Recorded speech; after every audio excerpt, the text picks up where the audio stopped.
Buenas noches. Bueno, iniciamos nuestra sesión del día de hoy. El doctor Lorenzo nos hará favor de presentar a nuestro ponente. Muchas gracias, doctor Lorenzo.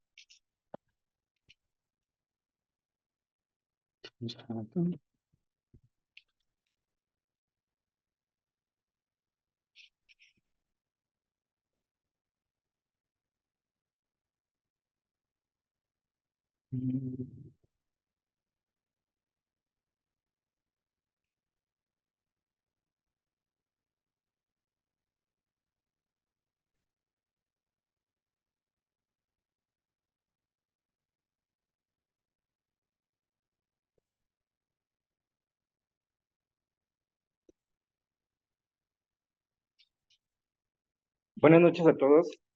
Soy el doctor Lorenzo de Jesús Cedillo Orlaquia. Soy vicepresidente del Colegio Potosino de Especialistas en Medicina Familiar. En este mes de junio y en el marco del Mes del Orgullo para la comunidad LGBTTIQ y más, hemos decidido incorporar esta sesión que, si bien no es del todo un tema académico, sí tiene que ver con el desempeño y el quehacer del médico familiar, el estudio de la familia y sobre todo con la empatía y el trato hacia las personas miembros de esta comunidad. Vamos a hacer una revisión para ponernos en contexto. ¿Qué es el orgullo LGBT, TTIQ y más? ¿Y de dónde surge?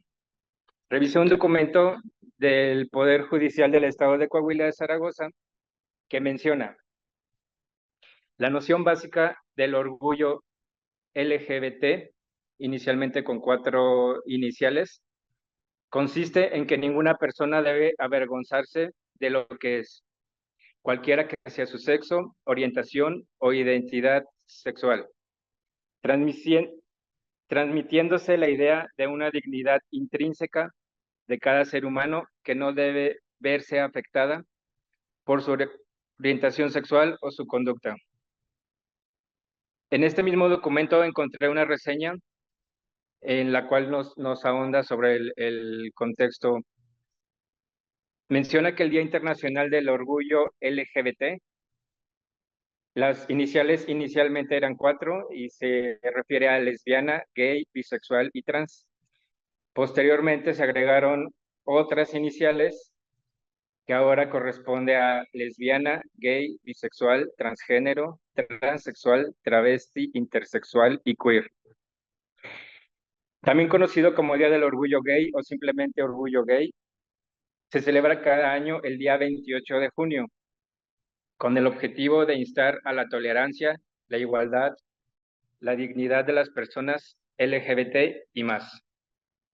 ¿Pero por qué se celebra el 28 de junio?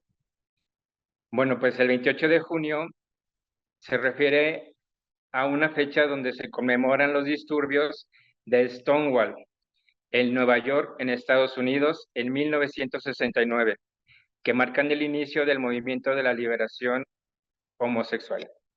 ¿Y qué sucedió? Pues inicialmente en un bar o un espacio social público donde se reunían personas homosexuales, se daban como ciertas redadas de la policía en contra de estas personas en aquellos años, pues precisamente por las conductas que ellos manifestaban. ¿Y qué conductas? Por ejemplo, el que 2 hombres bailaran juntos, 2 mujeres bailaran juntas, o que usaran ropa distinta al sexo que los identifica. Estas cuestiones eran como muy escandalosas en aquella era y por tal motivo pues eran perseguidos. Entonces, en la madrugada del 28 de junio, pues comenzó la batalla a la que se unieron más miembros de la comunidad LGBT y a partir de entonces se conmemora este hecho. ¿Y cómo se celebra? Alrededor del mundo se celebra comúnmente con marchas del orgullo que coinciden con el hemisferio norte, el inicio del verano, y utilizan como símbolo la bandera de colores de arco iris. Se exhiben en abundancia en conmemoración y suele darse cabida a actividades como reivindicaciones sociales, políticas que identifican a los colectivos participantes. ¿Y de qué ha servido que realicen estas marchas? Pues en la actualidad, una vez superadas las leyes que penalicen las prácticas homosexuales en muchos países del mundo, se reivindican la despenalización en el resto del mundo y otros asuntos en los que existe discriminación en contra de los homosexuales, como la legalización del matrimonio entre personas del mismo sexo o el establecimiento de las familias homoparentales, incluida la adopción de hijos por personas homosexuales, el respeto a la identidad sexual de las personas transexuales y a sus derechos, así como el cambio legal de sexo, nombre, derechos, tratamientos hormonales, quirúrgicos, etc. Además, se denuncian la transfobia y la lesbofobia aún existentes. En sesiones previas se había mencionado precisamente en el mes de junio antecedentes y temas inclusivos relacionados. Entonces, siguiendo con esta práctica del Colegio Potosino de Especialistas de Medicina Familiar, y una vez entrados en el contexto del mes del orgullo LGBTIQ y más, presentamos a nuestro ponente invitado. Nos acompaña esta noche Francisco Olvera Herrera. Él es fundador del Refugio Orquídea, es una asociación civil, la cual se fundó el 2 de febrero del 2022. Es activista y defensor de los derechos humanos. Cuenta con 22 años de experiencia laboral en la Secretaría de Seguridad y Protección Ciudadana de San Luis Potosí y nos compartirá información relacionada al refugio Casa Orquídea. Nos hablará sobre el respeto a las identidades, empleo digno, salud, alimentación y sobre todo experiencias propias al frente de la asociación civil que encabeza. Le damos la más cordial bienvenida.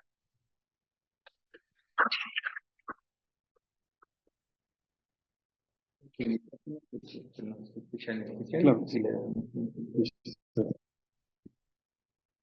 Muchas gracias, muy buenas noches, tengan todas, todos y todas. Para mí es un orgullo estar aquí frente a ustedes y frente a las personas que nos están viendo a través de las pantallas. Es porque históricamente la comunidad LGBT ha sido discriminada y tener o apoderarnos de espacios donde ustedes, personas heterosexuales, cisgénero, nos escuchen, pues la verdad es muy gratificante para nosotros. Es cierto, estaba escuchando el contexto sobre cómo inicia el orgullo LGBT, y sí, fue un 28 de junio en Stonewall, en Estados Unidos. Empiezan las revueltas de la policía contra la comunidad LGBT porque hay una mujer que en Estados Unidos le dicen la madre del orgullo, que se llama Marsha P. Johnson. Marsha P. Johnson lanzó un ladrillo en contra de un policía y así comienza la revuelta en contra de las comunidades LGBT y por supuesto en contra del Estado. Marsha P. Johnson era una mujer transexual, una mujer negra, trabajadora sexual, VIH positivo, y ella fue quien inició esta revuelta en Stonewall, en Estados Unidos, y a partir de ahí comenzaron las marchas del orgullo. Yo soy Francisco Olvera, tengo 22 años siendo policía municipal, soy una persona abiertamente homosexual, fui travesti 14 años de mi vida, tengo 2 hijos, y por muchas de estas situaciones he sido violentado, discriminado, simplemente en mi trabajo, ¿no? Yo tengo un trabajo catalogado como de machistas. Y pues entré a la academia en el año 2001. Tenía 17 años cuando entré a la academia de la policía.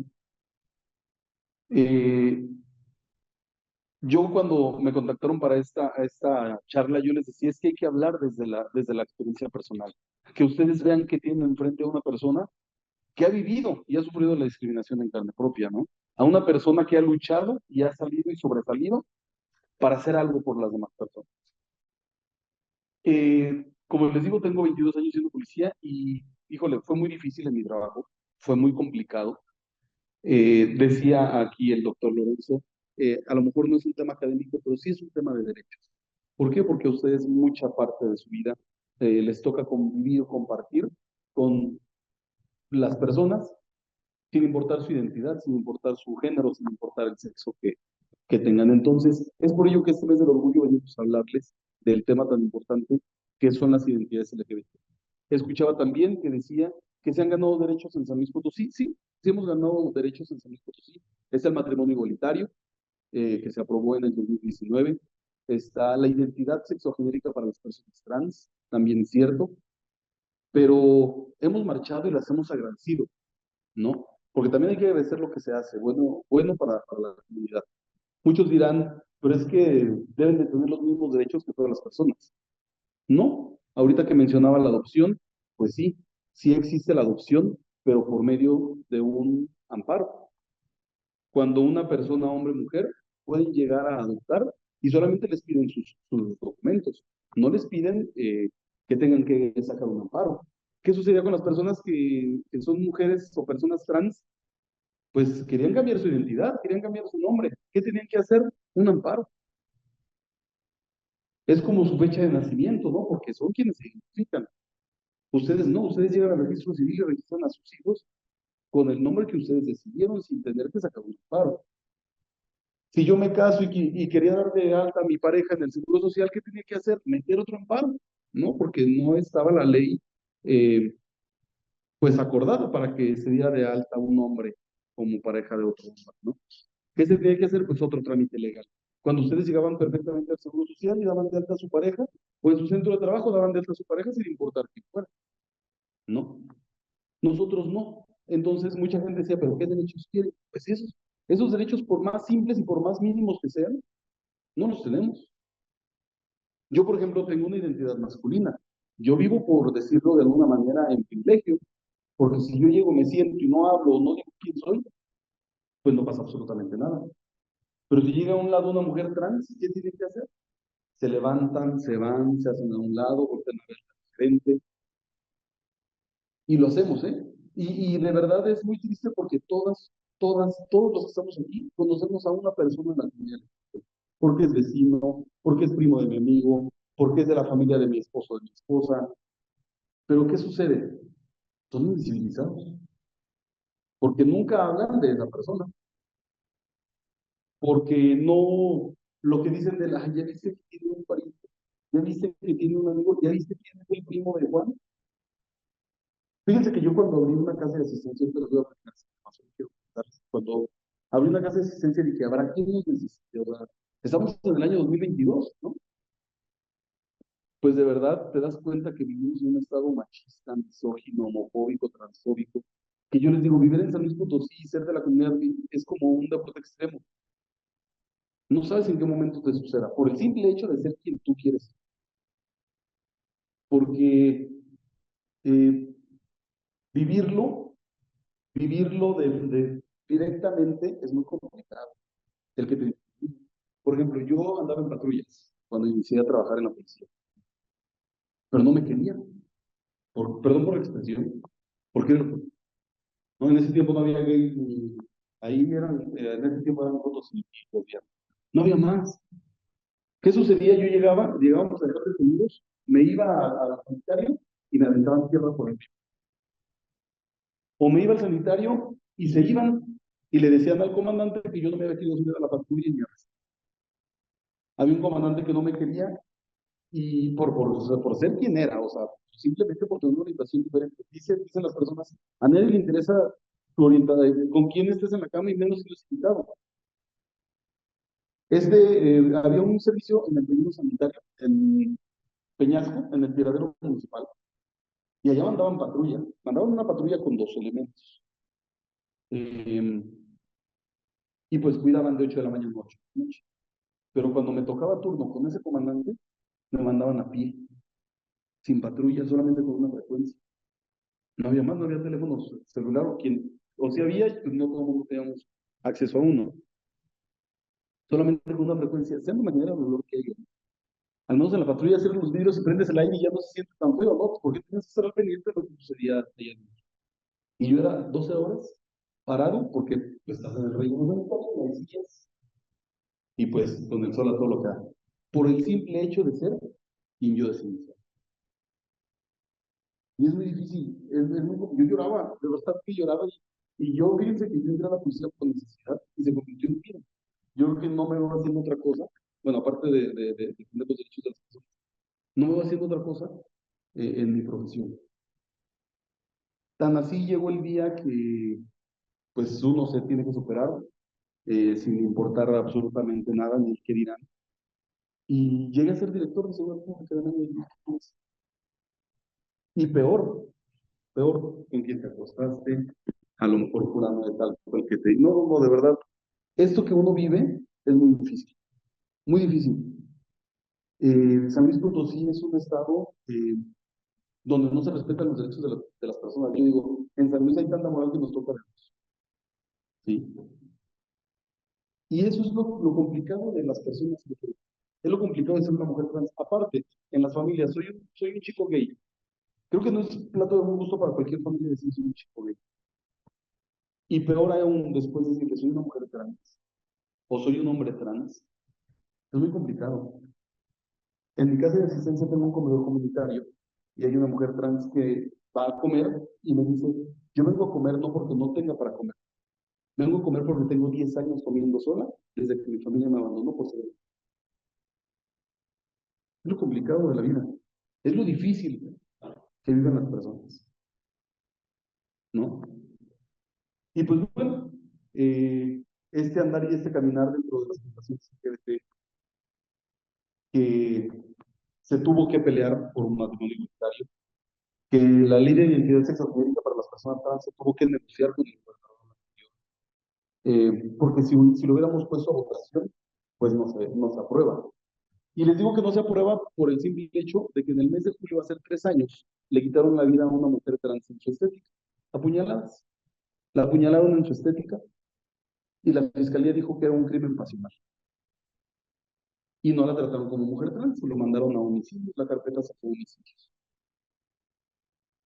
El día que sepultamos a Fabiola, el Congreso del Estado tenía que votar para ver si pasaban al Pleno los crímenes de odio, tipificar los crímenes contra la comunidad como crímenes de odio. Y dijeron que no, que en San Luis no sucedía eso cuando acabamos de enterrar a Fabiola. Entonces, por eso les digo, o sea, muchos dicen qué derechos siguen buscando, o qué es lo que quieren. Muchos pensarán que la gente de la comunidad quisiéramos privilegios y que nadie nos tocara. Simplemente yo como policía les puedo decir que no existe un protocolo de atención para cuando involucran personas LGBT. Porque tienes que respetar tu identidad. Si tú la ves a ella, pues si vestida de mujer, ¿cómo tienes que respetar su identidad? Es su identidad. Ella no quiere que la llamen como tal, no quiere que la nombren como tal, ella quiere que le respeten, ¿no? Y es muy difícil. Nos han sucedido casos de discriminación muchos. En una escuela pública, privada, eh, corrieron a una niña porque se juntaba mucho con otra. Por el simple hecho de que se juntaba mucho con otro. La niña dijo, sí, soy lesbiana, pero pues a nadie me interesa. Y la corrieron. Una niña de 14 años en secundaria. El daño, el trauma, porque aparte, antes de correrla, la aceptaron, tú te sientas en una esquina, tú te sientas en otra, le mandaron a hablar a los papás. Bueno, antes de ello, pues se corrió el rumor en la escuela, y luego se corrió el rumor con las familias, y después le hablaron a los papás, y les dijeron, pues, que nadie tiene por qué sacar películas, nadie tiene el derecho de invadir tu privacidad.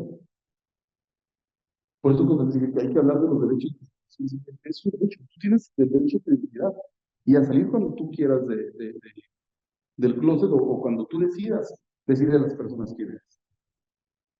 Es lo mismo ustedes como médicos o una institución de salud, pues nadie tiene el derecho de sacar o de revelar un diagnóstico positivo de VIH, ¿no? Existe el diagnóstico reservado, no quiero que lo digas. Y es su derecho. Y nos ha sucedido que han expuesto a personas en sus empleos por este tema. A una persona se le murió su mamá a 3 años, hace 2 años se le murió su abuela, y hace un año en su mismo trabajo, dentro de unos estudios, les hicieron pruebas, salió VIH positivo, y me dijeron como si fueran a hacer un pastel. No puedes, o sea, Esos son los temas que nosotros estamos viendo. Esos son los temas que nosotros vemos porque tiene 19 años. Muy arropado por su familia, porque sabían que era gay y no querían que saliera al mundo. Iban por la escuela, iban por al trabajo porque ya trabajaba. No salía a fiestas, no salía. El día que salió a un antro, tuvo relaciones con una persona y lo contagiaron de mí. ¿Qué sucedió? Después viene el tabú de las familias, el desconocimiento de la sociedad, porque sigue siendo un tabú entre toda la sociedad del tema de VIH. Le tenían sus chanclas aparte, le tenían sus utensilios de cocina aparte, ya no podía entrar al sanitario, tenía que ir a una bodega que tenía cerca, una bodega horrera que tenía cerca para no entrar. A ese grado estamos en desconocimiento. Y el VIH no es exclusivo de las personas LGBT. Pero sí, así estamos en una sociedad que no respeta las identidades, no respeta los valores, no respeta a las personas de la comunidad LGBT. Y con todo este contexto de tantas problemáticas que suceden, pues decidimos abrir una casa de asistencia y decir, ¿qué estamos haciendo nosotros para las personas? ¿Sí? Nosotros, comunidad, ¿qué hacemos por las personas? Entonces, pues bueno, abrimos una casa de asistencia social para las personas LGBTIQ+, que pues brinda alojamiento, alimentación, apoyo médico, jurídico y psicológico gratuito a personas de la comunidad que sufren violencia, discriminación, migrantes LGBT, adultos mayores, personas trans y personas con VIH. Aunado a ello dijimos, bueno, pues si estamos resguardando a cierta población, y los demás que sucede, hay gente que está en situación de calle, en situación de pobreza, hay adultos mayores que han sido abandonados por sus familias y que no necesariamente son LGBT. Bueno, abrimos un comedor comunitario. En este comedor comunitario atendemos todos los días a más de 50 personas, con el apoyo de nadie, instituciones ni empresas de gobierno. Y en el mismo comedor han querido discriminar a la gente de la calle. ¿Y qué hacemos? Reeducamos a las personas. Dice un dicho, chango viejo no aprende maroma nueva, pero pues tenemos que hacerlo, ¿no? Porque a fin de cuentas todo lo que hay en nuestra casa ha sido donado por gente de la comunidad. Muchas veces el pago de renta, el pago de gas, el pago de agua, el pago de luz, sale de la bolsa de la gente de la comunidad. Entonces hoy quiero presentarles un video para que sepan qué es lo que hacemos y el por qué defendemos los derechos. Y como les digo, yo no tengo una casa para que entren todos y esconderlos y resguardarlos todos. En una casa para que entren y salgan fortalecidos y salgan con herramientas. La salud mental en México es muy clara. Bueno, tenemos una psicóloga que es sexóloga clínica que nos ayuda con los usuarios. Tenemos un doctor especialista en temas de VIH que nos ayuda con las personas que tienen VIH. Tenemos un comedor comunitario donde todos los días podemos darle de comer a las personas. Y por supuesto que tenemos alianzas para buscarles empleo. Cuando salen de nuestra casa, salen con empleo. Entonces quiero que vean este video y después seguimos tratando.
El celular.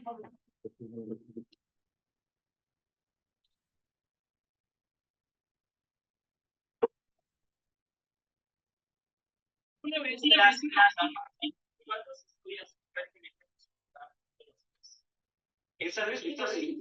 Existe un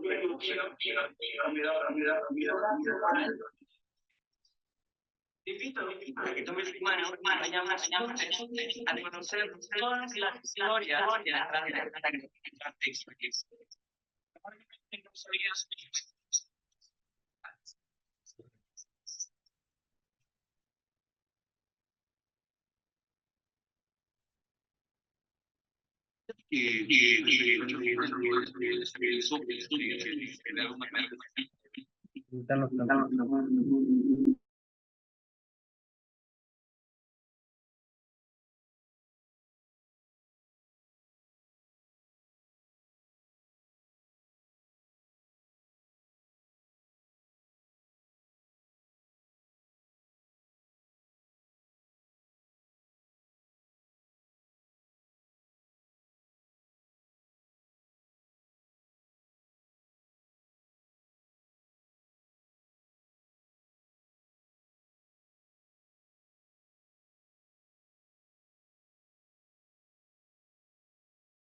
Escucho un eco.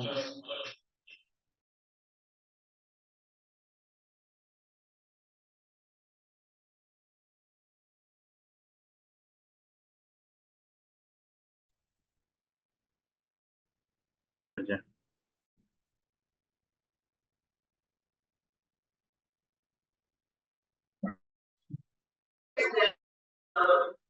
Historias esa respuesta es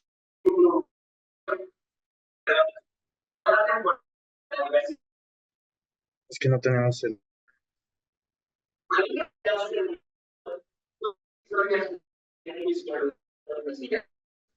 esto sí existe un refugio comedor y una temporada para y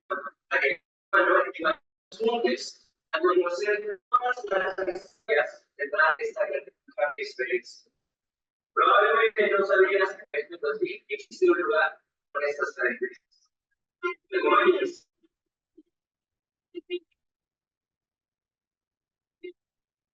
Yo dije,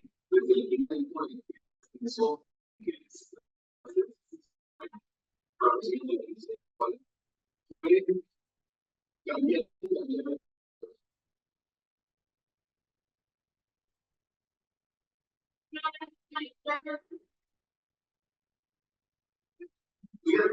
fue, pues,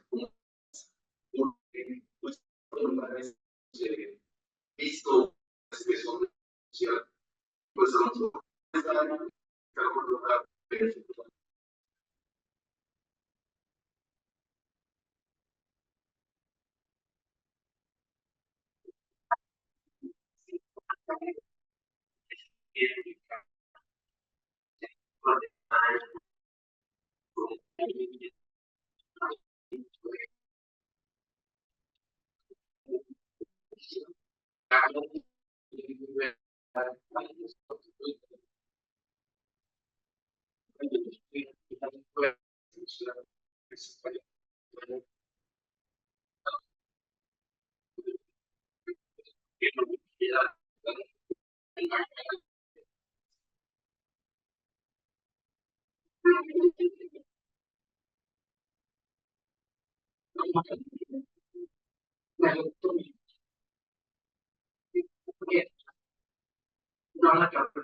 desgraciadamente pues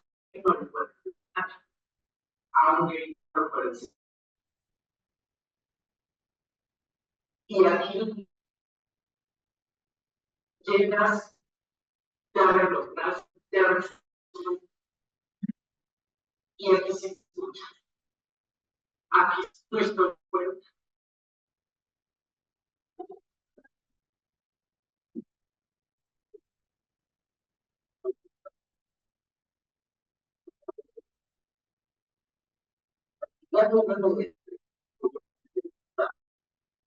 Lo que tiene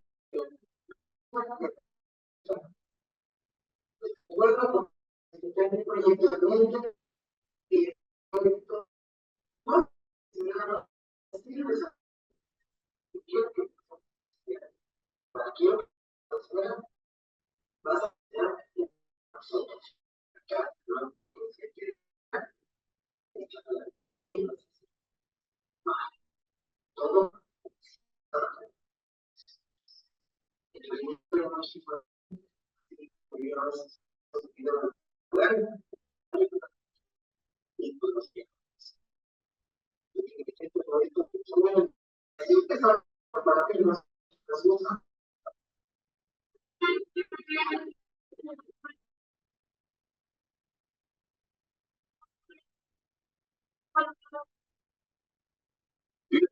Porque hay que nosotros ayudamos nos piden y creo que hacerlo por ellos y ellas nos ha muchas cosas del comunitario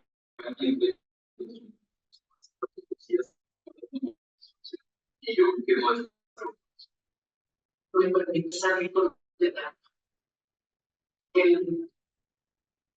de expresión que me agradece. El primero de barro, yo ahorita tanto la pues aquí hay por ¿verdad? Puede uno desahogarse, comer y tener nada de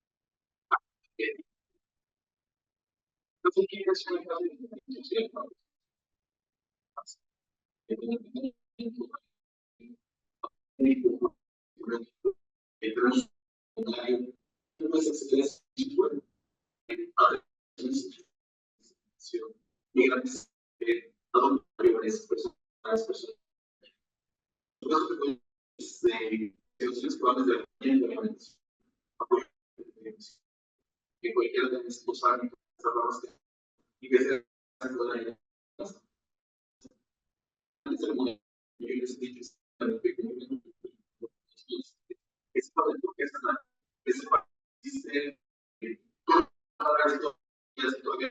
situación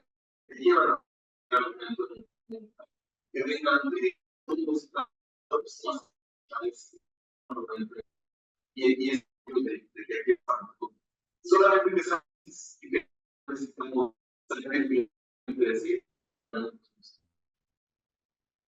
soy italiano y soy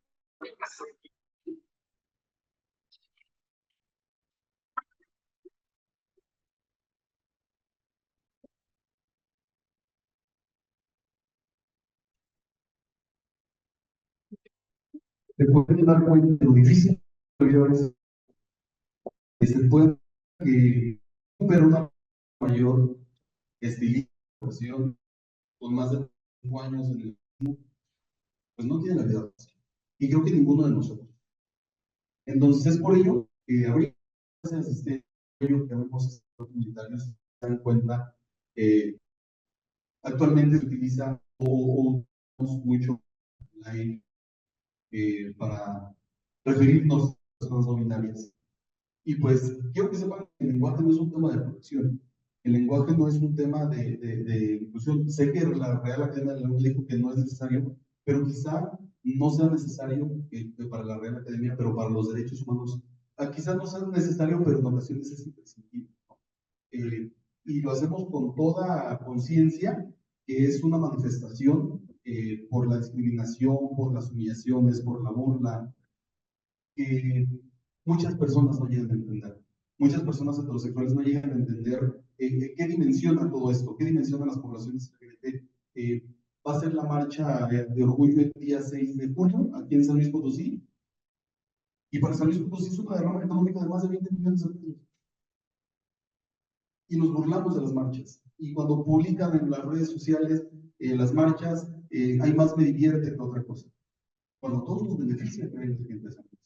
Cuando a todos nos beneficia que se quede el dinero de nuestro Estado, ¿no? Entonces, este tema de verdad es muy complejo, este tema es muy, que puede abarcar mucho, mucho más. Yo quiero decirles que si alguien tiene alguna persona o conoce a alguna persona LGBT, no le trate mal. Porque muchas veces usamos mofas, usamos burlas. ¿Cuántas personas hay en el closet? ¿Cuántas personas no deciden salir del closet precisamente por ello, por las burlas? Si a mí, Francisco, me hubiera dado la oportunidad de elegir, probablemente hubiera elegido no ser homosexual. No por otra cosa, sino por todo lo que me ha llevado a usar. Creo que hubiera sido más fácil ser un señor que trabaja en una fábrica, llegar los sábados, darle unos chingazos a mi mujer, darle de comer y ponerme borracho, ¿no? Es lo que viven muchas personas de la comunidad, de las poblaciones heterosexuales. Se burlan de la comunidad LGBT. Bien, yo fui travesti muchos años y es algo que no me avergüenza. Fui reina de belleza muchas veces. ¿Por qué lo hacía? Porque quería respetar mi identidad, porque me gustaba hacerlo. Y cuando digo me gustaba, no quiere decir que ahorita no me guste, sino que pues la vida va cambiando a todas las personas. ¿Cuántas personas adultas mayores seguimos teniendo en casa? Yo les decía, esto es generacional. Eso no va a cambiar y no va a cambiar la percepción hacia la comunidad LGBT, porque todavía tenemos abuelos en casa, abuelos machistas. Mi papá tiene 74 años y es homofóbico. No me trata mal, no se burla de mí ni me dice cosas, pero vivíamos, somos de barrio, nacimos, toda mi familia es del barrio de San Miguelito y mi papá vio una mujer trans que vivía en el barrio y le recordaba el 10 de mayo y se expresaba mal de ella y le hablaba muy feo. Y dices, pues no se le quitó, ¿cómo se le va a quitar, no? Y mi familia machista, y entonces mi papá es de las personas que se expresa todavía mal, tanto de los homosexuales como de las mujeres. Y tengo un abuelo de 87 años que todavía dice que la gente de la comunidad no lo dice de esa manera, pues Dios no nos va a permitir en el reino de los cielos. Y que eso está mal. Pues no vamos a cambiar. Y todavía existen muchas familias que hacen eso. Y muchas veces hay mamás más machistas que los mismos papás. Es generacional. Y en la familia de mis hijos, los primos se expresan más de la comunidad porque eso lo traen heredado. Afortunadamente, pues mis hijos no llevan ese camino, pero pues es herencia. ¿Cuántos de nosotros todavía los papás se expresan mal? ¿Cuántas mamás todavía le dijeron a nuestros hermanos, dale de comer a tu hermano, porque tú eres la mujer? Ya no, él no me va a ayudar porque es el hombre. Y muchas veces son más machistas las mamás que los papás. Entonces, es generacional. Lo que nosotros hagamos con nuestros hijos, lo que nosotros hagamos con nuestros nietos, es lo que va a cambiar este mundo. Yo no les digo que quiero que mañana termine la homofobia ni la discriminación, pero nadie nacemos siendo homofóbicos, nadie nacemos discriminando, como nadie nacemos ladrones o nadie nacemos drogando. Se van aprendiendo, son costumbres que nosotros mismos vamos inculcando a nuestros hijos, ¿no? Yo soy católico por herencia, porque me heredaron. Así se le dan muchas cosas. Ven el video y se dan cuenta que lo que sucede en la vida real de la comunidad, porque muchos piensan en fiestas, en escuelas, zapatillas, santos, ¿no? Cuando sales de esa burbuja y volteas a ver a las poblaciones LGBT, tú ves a las trabajadoras sexuales en el y piensas que son trabajadoras sexuales las personas que están en la noche, las mujeres trans, porque quisieron ser trabajadoras sexuales. Hay una mujer trans de 52 años que apenas acaba de terminar su secundario. ¿Por qué? Porque en su tiempo no pudo. ¿Por qué? Por la discriminación, por la homofobia. Muchos se burlan de Wendy Guevara diciendo que no se siente mujer y que se ve como hombre, pero es el entorno. Ella tuvo que adaptarse a esa situación para poder sobresalir, para que no fuera víctima de burlas, para que no fuera víctima de otras circunstancias dentro de su mismo barrio. Hablándose de ella así, tenía cabida con los hombres. Las siglas LGBT, que son lesbianas, gays, bisexuales y transexuales, si las siglas LGBT, por ejemplo, yo, como persona, a mí los compañeros sí me invitan a tomar su casa, por ejemplo. Es que no se te nota. Y no es un orgullo para mí que me digan no se te nota. Si yo fuera afeminado, ¿creen que me llevarían a su casa? Por supuesto que no. Si yo me empezara a dejar crecer el cabello, ¿creen que me invitarían a comer con sus esposas? Menos. Eso es lo que vivimos no solamente en eso es lo que viven todas las personas de la comunidad. ¿Por qué a una chica lesbiana, si se comporta varonil, si la aceptamos?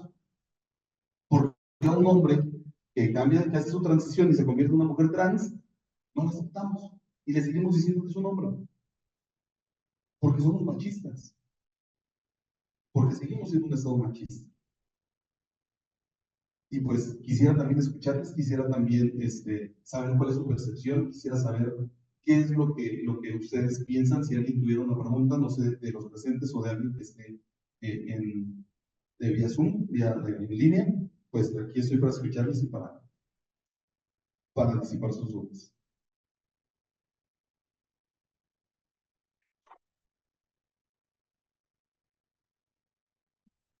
Gracias. En nuestra profesión como médicos, precisamente los familiares, podemos llegar a estar en alguna situación en la que detectemos algún paciente que precisamente sea víctima de maltratos o de homofobia o cosas por su propia familia. ¿Cómo podemos hacer para dirigir pacientes con ustedes? ¿Se tiene que hacer algún documento? Nada más le pasamos los datos del lugar. Pueden pasar los datos del lugar sin ningún problema. Pueden pasar los datos del lugar, los van a tener disponibles. Ahorita voy a estar con una tarjeta de presentación con el doctor Lorenzo, para que todos tengan el dato. Pero sí, se sigue viviendo, de verdad que sigue viviendo. Fíjense que hay una chica trans que ella salió de su casa porque ya no se tomaba el medicamento que le recetaba el doctor. Y decía ella, es que siempre estaba dormida y siempre estaba acostada. El doctor me daba un medicamento porque decía que yo tenía disforia de género. Ah, caray. Eso tiene muchísimos años que dejó de existir. ¿Qué doctor? Dice, es un psiquiatra, amigo de mi papá, tiene 70 años. ¿Qué sucede? Que la persona no se tomó, dejó de tomar ese medicamento porque se sabía que siempre estaba dormida. Y cuando estaba alucinada, corrió de su casa, se salió y llevó con. A eso todavía llegan las familias. Una mujer trans también hace días llegó y dio las gracias a la psicóloga que ya no podía ir a terapia porque sus papás dijeron que si se convirtió en una mujer trans, le iban a dejar de pagar los estudios. Tenía que verse por ella misma. Entonces, pues, ¿qué hizo? Pues hacer lo que los papás dicen de 21 años. Y aparte, las mujeres trans son las que tienen menos vida, son las que se van muy pronto. ¿Por qué? Porque se automedican, ¿no? Por ejemplo, se inyectan para hacer cuero, para poder operarse gravidinona, pernutal, patector, cuerpo amarilla, cuerpo rosa. Las mujeres se pueden para embarazarse una vez al mes, se pueden hasta 4%. El daño que se hacen ellas mismas, pero es el desconocimiento. Y tener cita, o tener sí, una cita con un endocrinólogo es carísimo. ¿Cuántas mujeres pueden hacerlo? Muy pocas. Yo creo que son contadas las mujeres que van a un endocrinólogo a tratarse. Y aparte las que sí se pusieron sospechos que pudieron hacer juego con este medicamento, bueno, pero lo hicieron bien y no solo no, ¿qué hacen? Se inyectan modelantes, como el biopolímero. Hay chicas actualmente que ya siguen en el trabajo sexual, pero pues muy mal de sus piernas porque se inyectaron aceite de carro, otras se inyectaron aceite de comer. ¿Y quién se preocupa por la salud de las personas trans? Nadie. En México está la clínica Condesa que les atiende y las apoya, pero no hay medicamentos, solamente doy la atención y pues no hay nada más. Hay mujeres trans que se han quedado inyectándose biopolímeros, hacen burbujas, se les va el pecho y ahí quedan. Muchas mujeres se han quedado. ¿Quién las atiende? ¿Quién las ve? Hay una chica que murió hace unos años porque se inyectó biopolímero en los pulmones. Entonces, ¿es muy importante la salud? Sí, ustedes lo ven, sí. Pero ¿quién atiende a esas personas? Nadie. Porque es muy caro un endocrinólogo. Porque no hay una campaña de información, y ni siquiera hay campañas de prevención de VIH. Ni siquiera insumos para tener una campaña real de prevención. Imagínense ahora, con mi mayor razón, una mujer trans que se inyecta modelantes. Hay quien se ha inyectado directamente en los pechos gravidinona, y tienen los pechos llenos de bolas. ¿Quién les dice qué hacer? Nadie. Un día que contratamos a una doctora que se llama Erika, de endocrinóloga, y nos cobraba muchísimo por dar una plática de educación a las personas. Y cobraba muchísimo por darle una. Nosotros dijimos, pues que revise a una que otra mujer, a lo mejor no a todas, porque pues sabemos que son muchísimas en San Luis, y que pues lo único que quisiéramos es que les dieran una revisión y un diagnóstico. Hay muchas mujeres que tienen carcomida ya la parte del glúteo, carcomida la parte de la pierna, por los modelantes, ¿no? Y aparte son mal puestos y aparte muchas veces son más baratos y quien se los inyecta no los sabe inyectar. Entonces, eso es lo que se vive todos los días con las personas. Y no lo tomamos en cuenta. No lo sabemos, o lo desconocemos, o no había quien nos lo dijera, ¿no? Entonces, la probabilidad de vida de una mujer trans es de 35 a 40 años como mucho. Entonces, casi todas se van antes de los 40.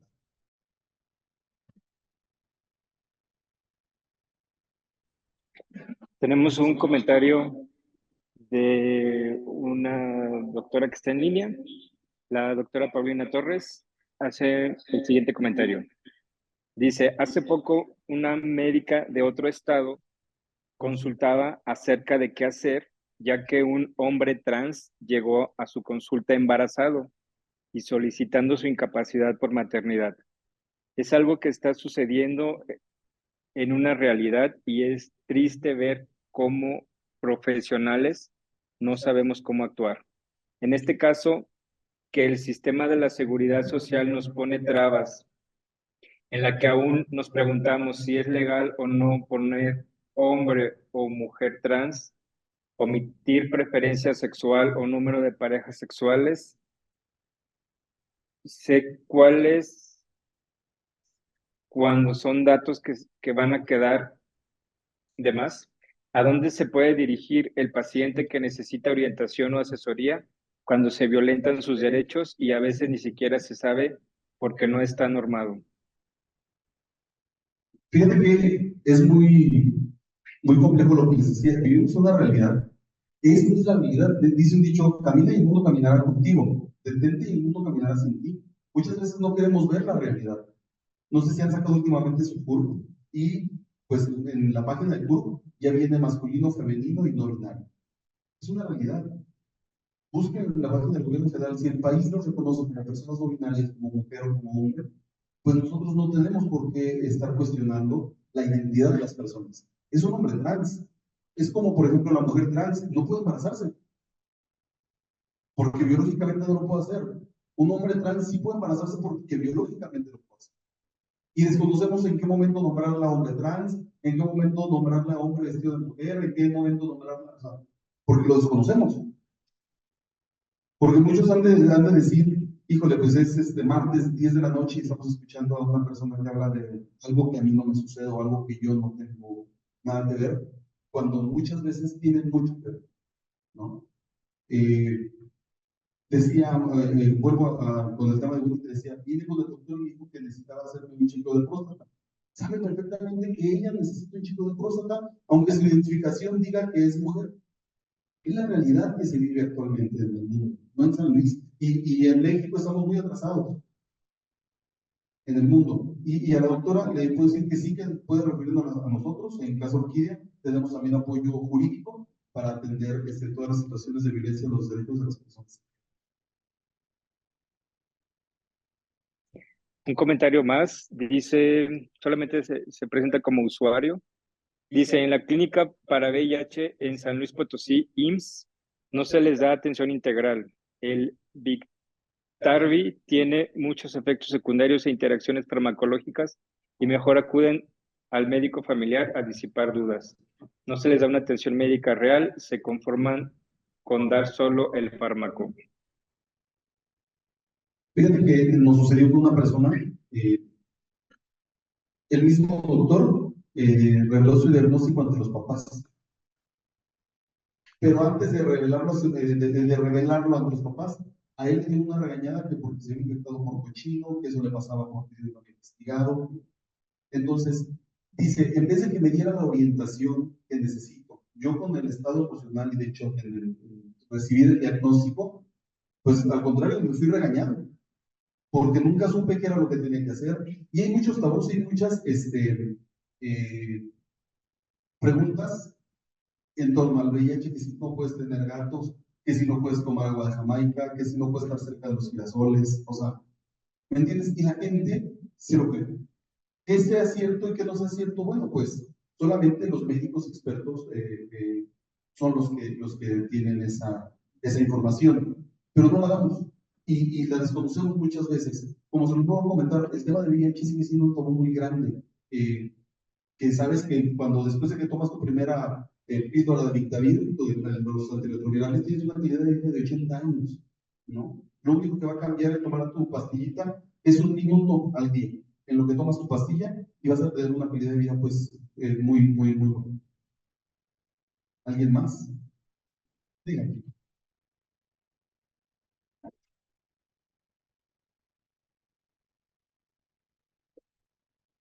Quiero felicitarlo pues, y darle su reconocimiento. Pues, al final, luego el amor es un lenguaje universal y pues me imagino que está en su vida y pues lo representa. Primero quiero saber qué opina de las nuevas actas de nacimiento con género no binario, cuándo darlas y por qué, o sea, en qué momento se debe de otorgar, desde el nacimiento o ya cuando se sabe, pues ahora sí, el género no binario. Y si tiene alguna propuesta o alguna gestión administrativa para sustituir las clínicas capacitivas, como todo lo que se entiende en el instituto. Gracias.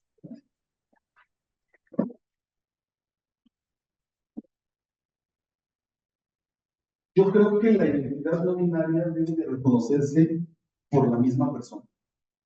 Por la misma persona, porque si bien es cierto, todos tenemos nuestra identidad cuando nacemos, pero nosotros la vamos entendiendo conforme van pasando los tiempos. Yo, por ejemplo, soy un hombre gay, pero yo me veía al espejo a los 12 años. Y Televisa hizo un reportaje sobre mi vida y comenté eso y mi papá se enojó mucho, me voy a hablar como un mes. Porque yo le dije, porque yo dije, pues yo me veía al espejo a los 12 años, 13 años y decía, es que no tiene por qué gustarme los niños, o sea, no soy yo, fue muy difícil. Pero ¿qué sucedía? Que yo estaba descubriendo mi identidad, ¿sí? Mi orientación. Eh, a mí me hubiera gustado ser una mujer trans. No lo pude hacer porque, pues en mi casa no había dos mujeres y yo tenía que trabajar, ¿no?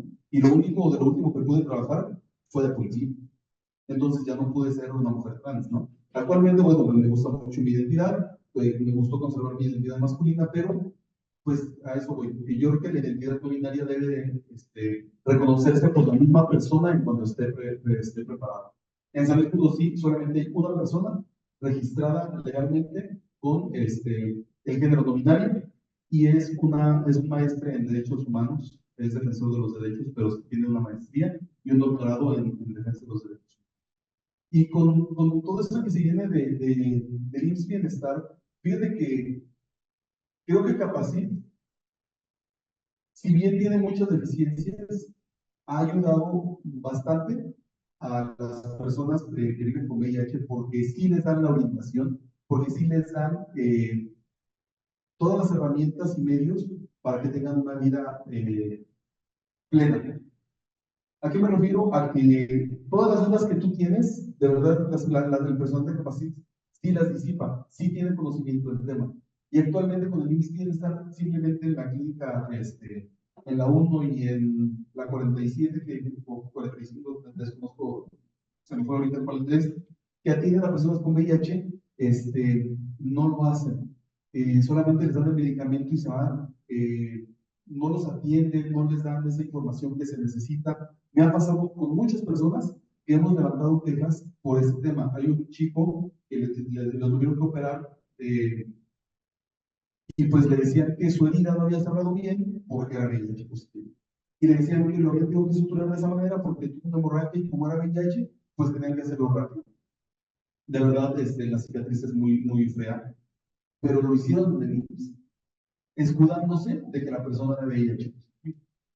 Entonces, de verdad, yo creo que los IMSS sí les falta mucho, para empezar, sensibilización a todo el personal en torno a los temas de VIH, pero yo creo que sí deben de tener deben de crear un método más eficaz ahora que cambien hacia el bienestar, porque yo creo que va a haber demasiadas quejas en torno a los temas de VIH. ¿Alguien más? ¿Alguna pregunta?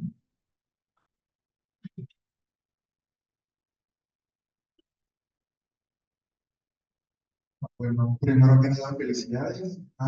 Segundo, ¿de qué manera se puede apoyar a la Fundación Orquídea o de qué manera llegamos a ese lugar. Gracias. Mira, yo siempre les he dicho y lo digo en el video, antes de apoyar, a mí me gustaría que nos visitaran, que vieran cuáles son las necesidades que tenemos, que vieran cómo lo hacemos y qué es lo que hacemos. Como se dieron cuenta en el video, quien cocina en el comedor comunitario es mi mamá y mi hermana.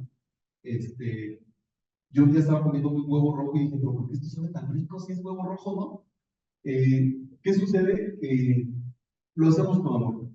Entonces, antes de donar en especie o en efectivo, yo les pido que vayan y nos visiten, que se den cuenta del trabajo que hacemos, que se den cuenta quiénes atendemos, que se den cuenta cuántas personas todos los días atendemos. Hoy, ahorita tengo 4 usuarios. Hemos tenido personas migrantes de Haití, de Honduras, de Guatemala, de Venezuela, no, de Colombia y de Argentina.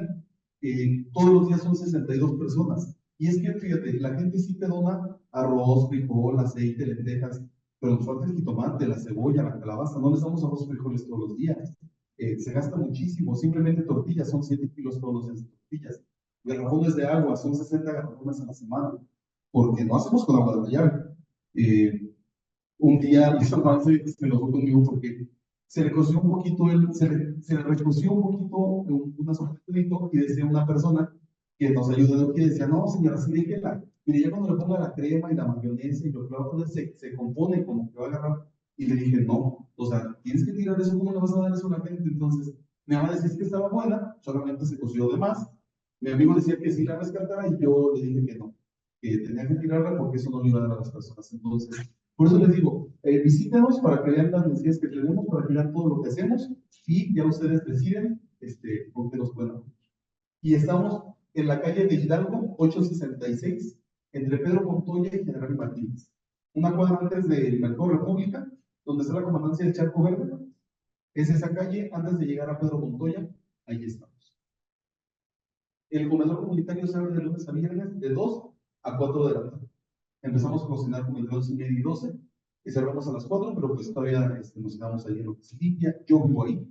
Yo todavía, obviamente, alguien tiene que estar pendiente de todas las situaciones que suceden, porque hay gente que nos llega de madrugada o muy temprano, o los usuarios que ahí viven, pues hay que estar. ¿Qué más?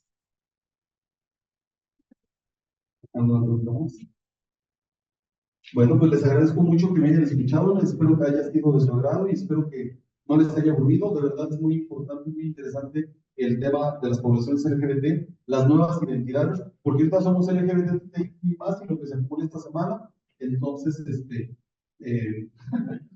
pero bueno, de verdad, leía el otro día que son 52 identidades en España, entonces, pues no, el abecedario tiene 27 letras, a ver de dónde sacamos. Muchísimas gracias y que tengan una excelente noche.